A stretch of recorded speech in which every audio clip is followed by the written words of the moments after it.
Сәлем достар, сіздермен бірге Мадина. Біз бүгін өте дәмді болып шығатын әрі қарапайым дайындалатын сметаник пирогын дайындаймыз.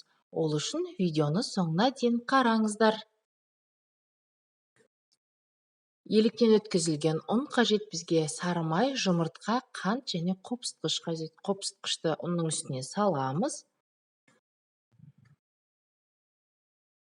Сары май бөлме температурасында болған өте ыңғайлы.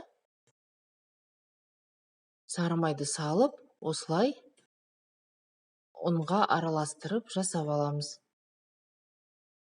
Қант бәрін қосып араластырамыз осылай.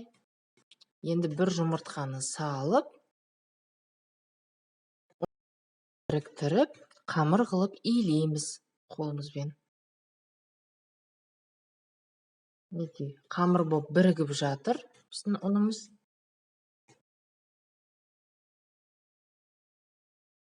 Егер сізде сары май холодильникте тұрған болса, онда үкіштен өткізсеңіз өте жақсы болып дайындалады.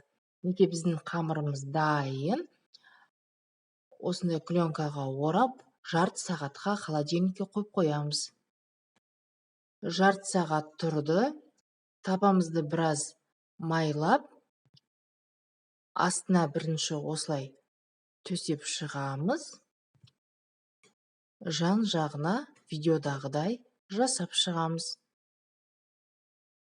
Бір келкі болу үшін осындай стаканмен жасасаңыздар өте ыңғайлы.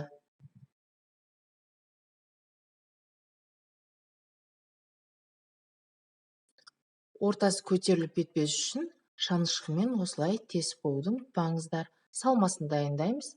Қаймақтың үстіне қант саламыз және 4 жұмыртқаны салып араластырамыз.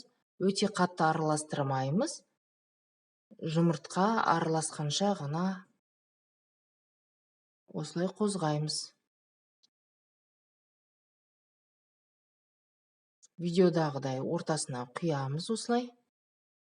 Қызып тұрған пеште 180 градуста 35-40 минут пісіреміз. Біздің пирогымыз дайын. Толық суытамыз. Кемінде 2-2,5 сағат суытамыз. Сосын барып кесеміз. Әйтпесе ортасындағы салмасы ағып кетуі мүмкін.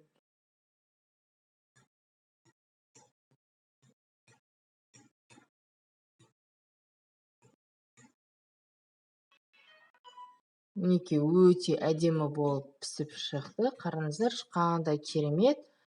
Қонақ шақырғанда, жақындарыңызға, балаларыңызға үй жағдайында дайындап берсеңіздер болады. Өте қарапайым дайындалады. Менің каналыма тіркеліп, лайк басып, комментарий жазуды ұмытпаңыздар. Видеоны соңына дейін қарағандарыңызға рахмет.